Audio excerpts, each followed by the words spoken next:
Ketemu seorang pembeli, saya juga menanyakan kepada dia. Yang pertama, saya tanya, mobil ini mau dipakai oleh siapa? Oke. Jadi supaya si customer tuh jangan salah beli. Jadi advice customer juga. Iya, mau dipakai oleh siapa? Oke. Mau digunakan untuk apa? Yang utama bisnis sense. Sense of bisnisnya gitu Iya. ya, begitu ya. Jadi dia harus tahu, Pak Andrea. Bisnis used car ini nggak hanya kita bisa jual dan beli, Oke. tapi kita harus juga mengetahui tren market. Trend market kita harus tahu. Harus tahu. Oke. Jadi pada saat kemampuannya. sekarang tuh kemana sih mobil yang akan laku dijual? Pengaruh karena harga. Nah ini pengaruh atas harga. Apa tuh Pak kalau mereka? Nawar terus. Nggak puas kalau nggak nawar ya. Nawar, pokoknya nawar. Bisa datang berkali-kali tapi tetap nawar terus pokoknya. Oke. Dan lebih parahnya lagi, bila mana kita udah deal aja masih minta sarung jok lah, cover mobil lah, apa semua. Kalau kita ketemu orang-orang demikian, itu kita harus fix jadinya. Fix. Artinya bahwa Maksudnya apa? kalau misalnya kita udah tahu, oh di karakter orangnya begini, jadi katakan tidak bisa bila mana kita tidak bisa.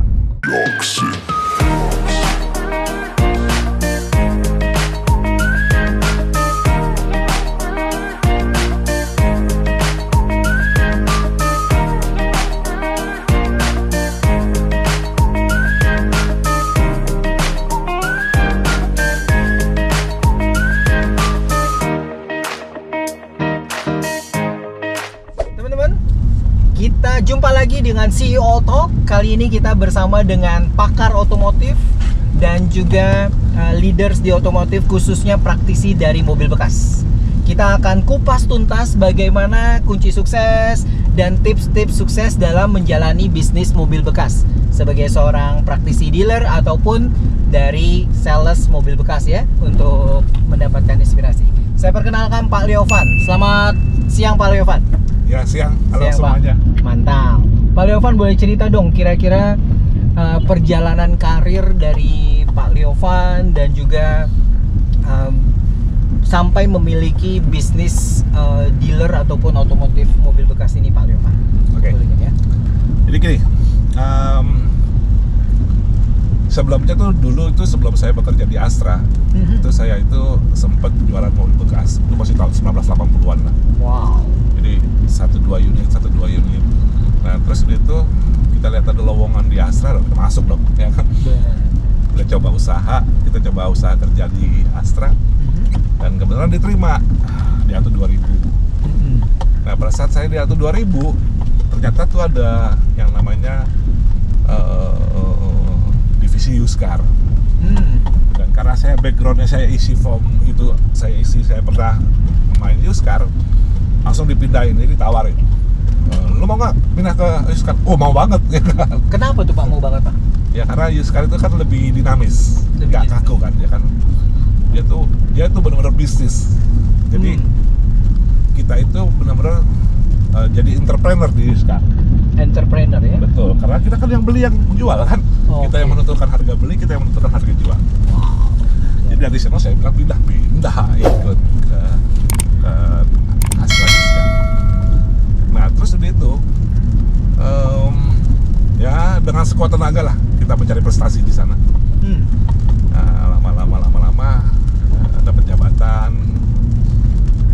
kebetulan 2 tahun lebih lah diangkat jadi branch manager. Terus dari situ naik karir lagi. Karirnya cemerlang sekali ya Pak di sana ya, pasti ya, di Astra ya. Pokoknya Astra itu kan selalu memberikan kesempatan kepada orang-orang yang bisa gitu kan. Oke.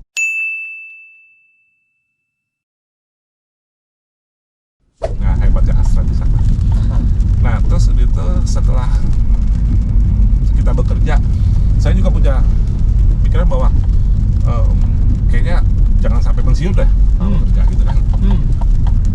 Takutnya kelamaan. Jadi cobalah kita membuat sebuah bisnis used car. Karena jejaringnya kita sudah punya, kita mencoba kecil-kecilan. Ya syukur sampai sekarang masih jalan. Masih jalan ya Pak ya? Udah masuk tahun ke-7. Tahun ke-7 ya. Dan sudah punya dealership sendiri, Betul. dealer mobil bekas sendiri. Luar biasa teman-teman, kita melihat bagaimana determinasi dan juga kunci sukses dari Pak Liovan yang melihat bagaimana bisnis mobil bekasnya Pak untuk hal tersebut ya. Oke Pak, boleh cerita nggak bedanya kerja dulu kan kerja nih di mobil bekas, sekarang sudah Kamu juga kerja kan? sudah punya sendiri gitu Pak. Nah kira-kira ada perbedaan nggak yang Bapak rasakan dari dulu sebagai karyawan dengan sebagai entrepreneur sekarang atau pemilik bisnis Pak? Oke, jadi gini. Kalau dulu kita kerja itu kan segala ide, kreasi kita, usaha kita, semuanya kan kita untuk perusahaan. Ya haruslah. Harus berikan yang terbaik juga dong ya? Ya nggak? Kan kita digaji. Benar. Jadi kalau kita digaji ya kita harus memberikan yang terbaik. Nah, bedanya adalah ya di atas kita ada atasan lagi. Ada atasan. Di atas atasan ada atasan lagi. Kalau kita kerja sama orang kan begitu kan. Ada supervisor kita, Nah, manager ada gitu ya, director, ada operation manager ya kan dan sebagainya. Benar-benar. Nah, bedanya kalau misalnya kita kerja ya istilahnya kerja harus bagus karena digaji. Kalau salah dipecat, Diomelin. Nah, enaknya kalau kita buka usaha sendiri, apa yang kita mau kreasikan, apa yang merupakan ide kita, jalanin aja dan memberikan keuntungan untuk pribadi. Untuk kita sendiri. Jadi kita capek untuk pribadi lah. Oke. Hasilnya kita rasain gitu ya? Menikmati capeknya lebih nikmat daripada kita kerja sama orang. Benar. Itu doang sih.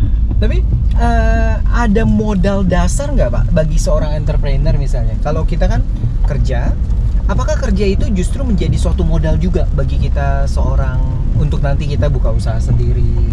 Proses kita kerja itu penting nggak sih sebenarnya Pak? Menurut Pak Liovan? Kalau menurut saya sih ada penting ada enggaknya juga. Gini, bagi seseorang yang tidak memiliki pengalaman apa-apa, artinya tidak memiliki pengalaman itu tidak punya koneksi dan sebagainya. Alangkah baiknya dia kerja dulu dengan orang. Oh gitu ya. Ya dia mencari pengalaman supaya dia punya relasi. Nanti dia bisa bentuk networking dan sebagainya. Oke. Tapi yang paling penting adalah dasar utamanya adalah talenta. Talenta itu pasti. Kenapa? Talentanya ya. Kenapa? Karena apalagi untuk bisnis used car. Jadi kalau seseorang yang tidak punya talenta di used car, lebih baik jangan. Oke, menarik. Karena belajar talenta itu nggak bisa. Oke. Ya kan? Talenta itu lahir dari diri sendiri. Kita belajar kalau kita hanya belajar secara konsep, pada saat implementasi nggak akan jalan. Oke. Karena used car itu dimensinya banyak sekali, terlalu luas. Ya berhubungan dengan semuanya. Talenta atau bakat alami apa nih Pak yang paling penting untuk di used car? Yang perlu seseorang miliki sehingga bisa terjun nih? Karena banyak juga mungkin orang main di bisnis used car jatuh juga mungkin ya, atau nggak sukses juga gitu Pak untuk itu. Betul. Kira-kira. Yang utama business sense of bisnisnya gitu Iya. ya untuk itu ya. Jadi dia harus tahu, Pak Andrea. Bisnis used car ini nggak hanya kita bisa jual dan beli, Oke. tapi kita harus juga mengetahui tren market. Trend market kita harus tahu. Harus tahu. Oke. Jadi pada saat sekarang tuh kemana sih mobil yang akan laku dijual?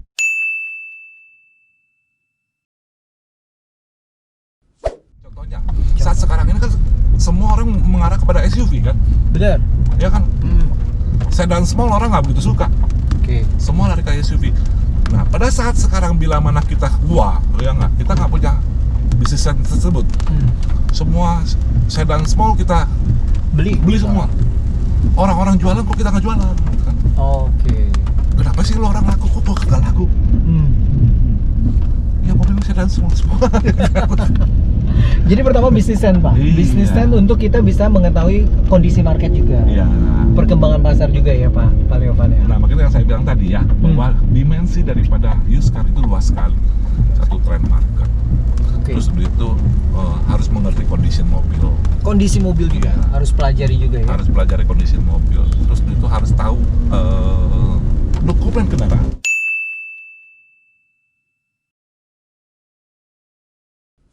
Dokumen. Banyak nih orang bisnis mobil yang kita nggak suka sih, maksudnya ada yang sampai kena masalah karena dokumen karena itu. dokumen. Gitu loh, kayak. Oke, luar biasa Pak. Nah, namun kalau menurut Pak Liovan sendiri, potensi bisnis used car ini seberapa besar Pak di pasar Indonesia? Potensi pasarnya ya? Potensi pasar itu sangat besar sekali. Oke. Kenapa? Kenapa tuh Pak? Nah, karena pertanyaannya kenapa sangat besar sekali. Yang paling gampang kita melihat berapa banyak orang pakai motor di Indonesia. Oke, kurang lebih hampir 100-an kali ya, 100 juta ya? Atau Banyak sekali. Banyak sekali. Mereka pengen punya mobil, bos. Oke, itu satu. Jadi kalau dari motor, mereka pengen punya mobil, yang dicari apa dulu? Used car. Mobil used car. Oke. Jadi peluangnya adalah pengguna motor pasti cari used car dulu nih. Mereka punya cita-cita untuk punya mobil kan? Oke. Ya kan? Iya dong, masa gue naik motor terus gitu kan? Saya ingin punya mobil. Nah, itu market kita gitu loh. Itu market salah satu. Iya, jadi sangat besar sekali. Bagi mereka yang punya mobil, misalnya punya mobil tahun 1995, pengen punya mobil tahun 2000. Oke. Yang 2000 pengen punya Mobil lebih muda lagi. lebih muda lagi.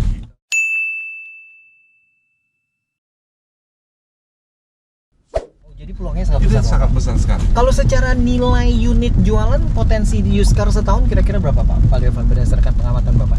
Antara 125 sampai 200 juta. 125 jutaan ya Iya. untuk harganya. Tapi kalau kurang lebih lah. unit jualannya, sales quantity-nya Pak, quantity-nya. sales Sales potensi untuk jualan di Indonesia. Di Indonesia per tahun. Di luar Covid ya, sekarang Covid ini kan menarik nih Pak. Potensi used car itu kalau nggak salah dulu saya pernah hitung kurang lebih sekitar 2,5 sampai 3 kali lipat mobil baru. 2,5 sampai 3 kali lipat. Berarti kurang lebih 2 juta setengah juga ya. Sampai 3 juta. Sampai 3 juta. Wah, sangat besar sekali ya Pak untuk Itu marketnya. Oke, baik, menarik nih Pak untuk itu. Nah, Pak Liovan, pernah mengalami jatuh bangun nggak sih, bangun bisnis used car? Banget. Pernah, boleh cerita dong yang paling, waduh ini paling berat banget nih Pak. Apalagi gitu. lagi pertama-tama kali, waduh.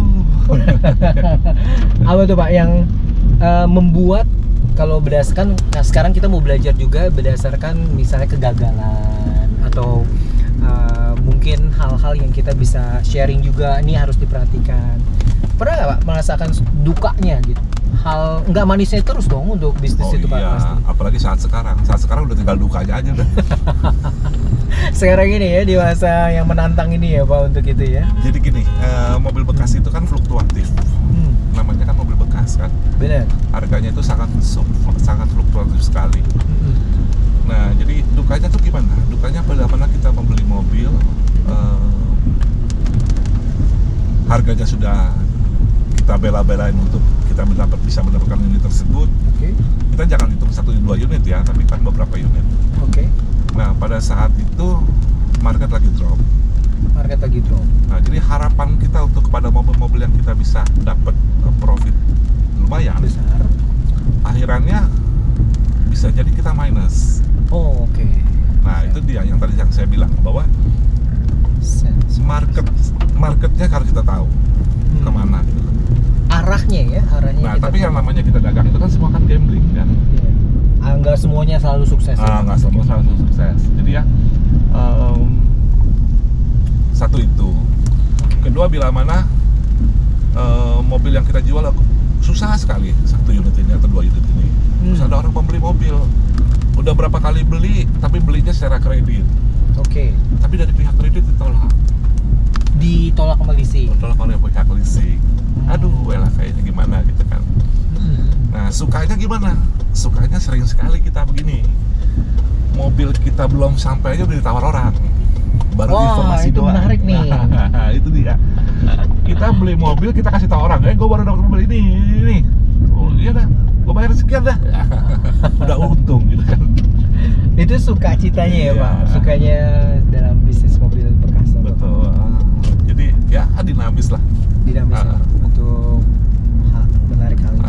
Pak, menurut Pak Liovan, agen pemegang merek misalnya contoh beberapa merek di Indonesia lah ya, pasti ada Toyota, ada Daihatsu, ada Wuling semua. Penting nggak punya divisi mobil bekas? Menurut Bapak nih, berdasarkan pengalaman nih Pak. Dari dulu saya selalu mengatakan gini, bahwa ATPM kalau tidak memiliki user kayaknya salah deh. Menurut saya ya. Salah ya? Menurut saya. Kenapa salah? Karena ada beberapa ATPM itu malahan pada saat sekarang khususnya unit tersebut orang nggak berani beli. Oh, itu salah satu halnya. Jadi ya, buat mereka yang pakai mobil merek tertentu, yang marketnya orang saat sekarang nggak berani beli, akibatnya apa? Akibatnya si customer kan jadi kehilangan arah kan. Oke. Atau dia mau replacement, dia nggak bisa, mobil bekasnya kan laku. Oke. Nah, kalau ATPM punya divisi sekarang, nah dialah yang harus mengelola. Bagaimanapun juga pembelian mobil baru itu kan replacement. Benar. Ya kan? Tapi kalau replacement kadang koordinir Itu jadi bola liar. bola liarnya. Iya, jadi bola bisa. liar akhirnya nggak punya harga. Oke. Harganya bola liar, bisa jatuh-jatuh banget. Iya, betul. Nah, jadi ya si ATPM itu harus sekali, kalau menurut saya, memikirkan. sekali lagi harus, menurut saya adalah mereka harus punya divisi used car. Divisi used car ya Pak. Dari divisi used car-nya lah yang menjaga value daripada produk dia. Oke. Gitu dia. Penting ya Pak ya. Sangat penting sekali. Kita udah lihat beberapa contoh agen pemegang merek nggak punya divisi used car, bisa keluar dari Indonesia, gagal juga. Apakah itu terpengaruh juga karena itu Pak, salah satunya? Beberapa yang agen Saya pemegang rasa merek mungkin hengkang gitu ya. begitu ya. Kenapa? Karena gini, saya beli baru 400 juta, baru pakai 2 tahun, market used car-nya kagak ada.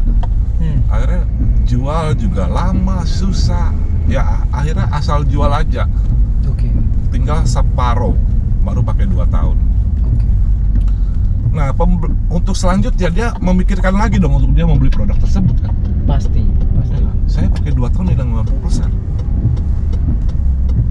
Mobil lain hanya hilang 10% atau 15%. Akhirnya pindah mereka. Itu korelasinya ya. Betul. Untuk dilihat juga. Betul. Menarik.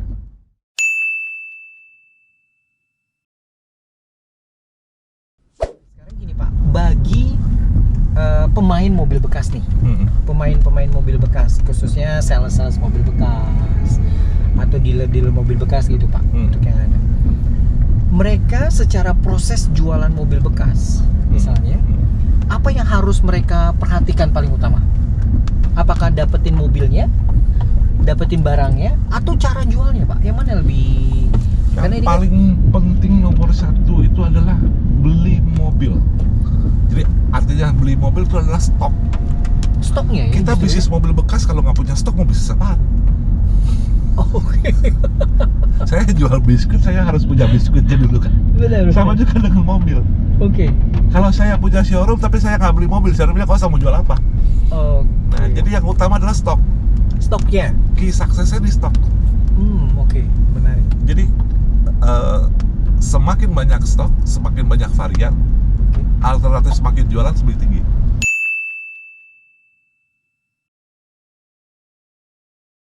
Oke, siap. Memperhatikan stok di sini bagi dealer-dealer nih Pak, boleh sharing ya, atau pemain mobil tadi, ada hal khusus gak yang harus mereka punya sense of business apa untuk membeli stok yang baru atau untuk mengisi kekosongan stok mereka? Apa yang harus mereka lihat Pak dalam itu? Nah, yang pertama tadi yang saya bilang adalah trend market. Trend marketnya.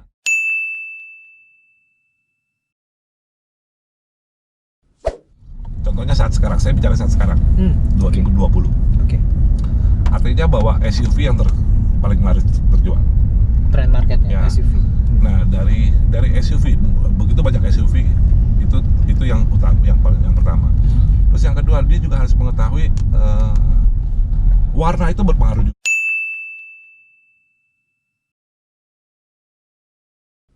Warna. Ya, Permintaan warna itu. Jadi ya banyak sekali mereka yang punya mobil tren tapi warnanya tidak menarik. Oke, itu perlu diperhatikan Ya. juga ya. Warnanya. Warnanya. Warna yang populer apa sih Pak? Yang biasa dicari orang umumnya gitu. umumnya kita tuh buta warna, jadi orang cuma tahunya hitam dan putih, Buta. black and white aja udah. Oh gitu ya, itu yang populer Itu justru ya. populer justru. Itu yang populer. Kemana-mana, ya warnanya biru, coba hitam Pak saya ambil Pak, ya coba putih saya ambil Pak. Oh sekarang gitu ya, hitam putih ya. hitam Oke. putih gitu. Hitam Oke, putih oke. itu dari dulu. Dari dulu. Dari ya? zaman saya pertama kali kerja juga hitam putih bawaannya sampai sekarang gitu. Oke. Oke. Ya jadi Menarik. gitu. Nah terus itu pricing. Pricing, kalau perhatikan. Ya. Gimana nih Pak terkait pricing? Jadi Contohnya. jangan sampai kita dapat mobil sesuai dengan tren, SUV kita dapat, SUV-nya warnanya kita cocok, harga belinya ketinggian.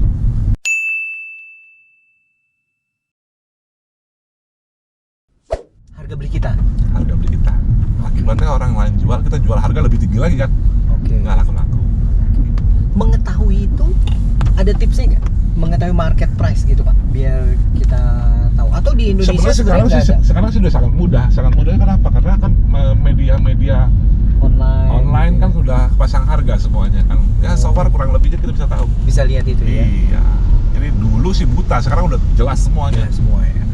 Jadi dulu mungkin mesti tanya-tanya, sekarang Dulu bisa cari di langsung iklan lihat. koran satu persatu kita.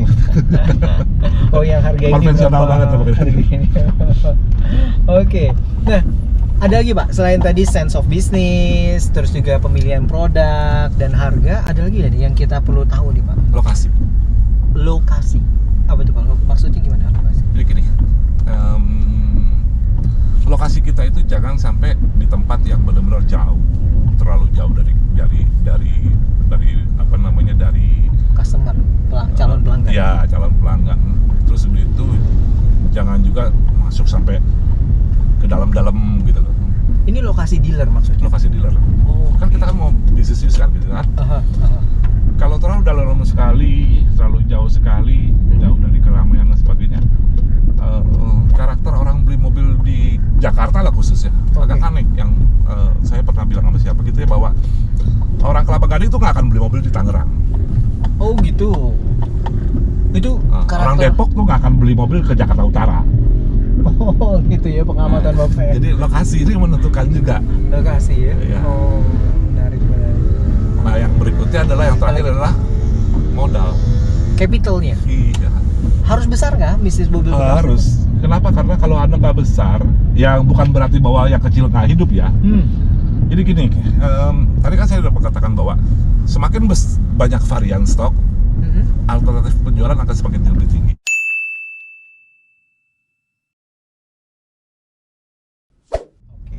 Mantap. Dibanding dengan mereka yang mencoba buka bisnis used car tapi stoknya 1 dan 2.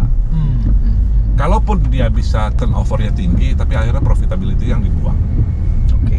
ya kan, untuk turnover kan. Untuk turnover. Nah jadi modal itu sangat menentukan juga. Modal ya Pak. Jadi 4 hal tadi yang kita harus perhatikan. Betul. Bagi pemilik dealer atau bagi dealer. orang-orang yang baru mulai mau buka outlet untuk mobil bekas gitu ya Pak. Oke, siap. Nah, Pak, sekarang kan ini lagi pandemi nih.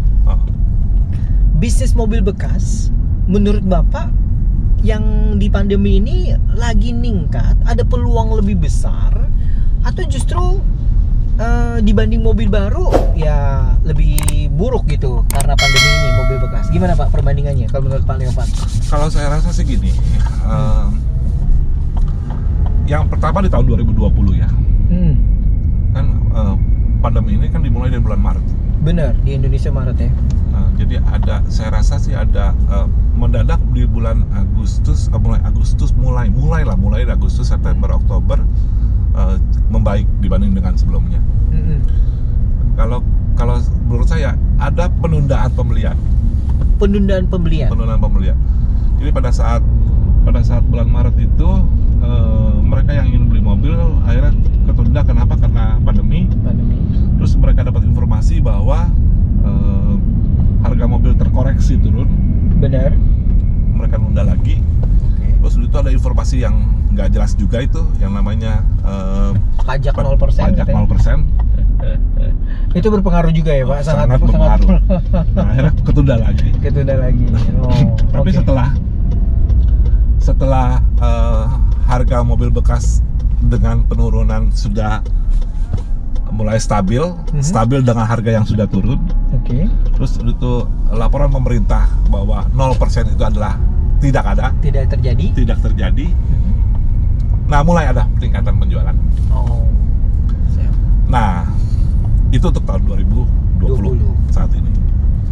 Jadi growth-nya itu adalah growth penundaan yang dari yang beberapa bulan lalu. Dari yang pengen lebaran itu. Oke. Ya. Mereka sudah pegang uang dan sebagainya kan ingin beli mobil. Tapi nunda dulu nih. Nah, jadi udah bebas itu ya. Orang-orang tersebut. Gitu ya. Untuk orang-orang tersebut. Nah, kedepannya gimana? Oke. Ya kan, sekarang sudah mau masuk November, Desember. Benar. Kedepannya gimana? Kalau saya melihat kedepannya setelah ini selesai nih, orang-orang yang tertunda ini selesai. Oke. Kalau menurut saya. Ya, pengamatan Bapak nih. Pengamatan saya. Praktisi otomotif kita. Kalau menurut saya, kedepannya akan terjadi penurunan lagi.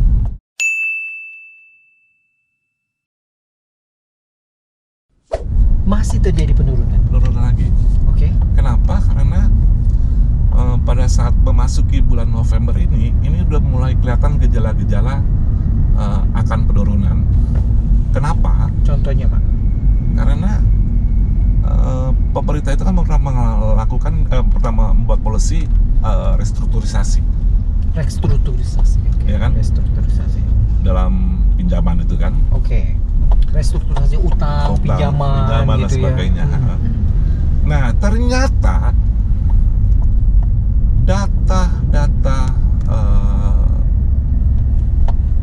customer yang pernah melakukan restrukturisasi itu tercatat di data keuangan, data perbankan. Perbankan.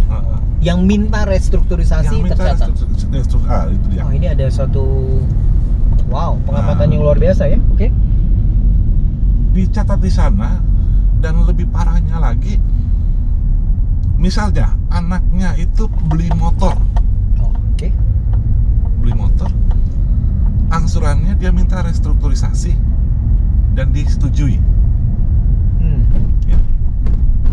Pada saat sekarang orang tuanya yang mau beli mobil. Baik. Beli mobil secara kredit. Oke. Itu ditolak.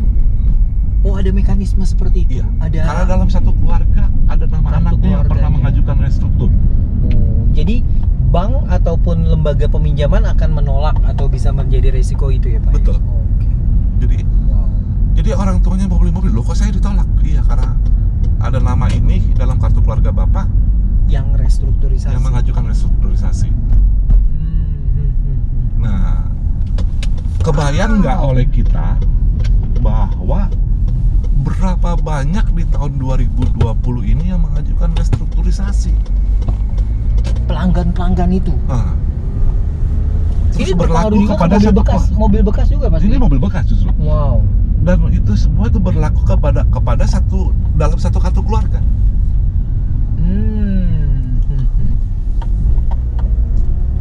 Keadaannya kan beda gini. Belum tentu anaknya ekonominya nggak bagus, bisa jadi kan kakaknya ekonominya bagus. Oke. Atau orang tuanya ekonomi bagus. Baik. Tapi karena dalam satu keluarga, analisanya jadi kena impact-nya juga ya. Nah, ini yang jadi bahan pemikiran, banyak pertimbangan juga. Iya, pertimbangan. Itu satu. Terus yang kedua, mungkin juga nggak tahu ya, apakah nanti di tahun berikutnya ada keringanan dan sebagainya dari pihak leasing. Nah, itu untuk pembeli kredit ya, pembeli kredit. Tapi jangan lupa bahwa used car itu hampir 80% pembeli kredit. 80% kredit. Oh, berimpact pastilah ya. Betul. Untuk itu ya. Kalaupun dia beli cash, mungkin dia beli cash, dia bayar cash, tapi udah dia kredit lagi ke bank yang lain. Disekolahin gitu. Disekolahin lagi, okay. Betul.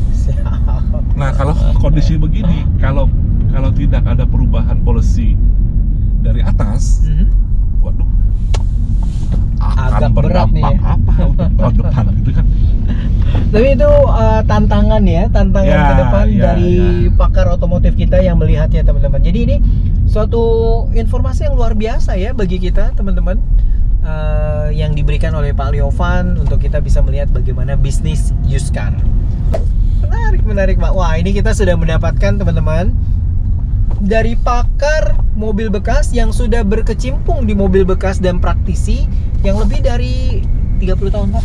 30 tahun? Lebih dari 30 tahun ya Pak Liovan, bapak-bapak sekalian dan teman-teman semua ya. Kalau berdasarkan pengalaman dari Pak Liovan nih, karakter pembeli mobil bekas bisa digolongin gitu?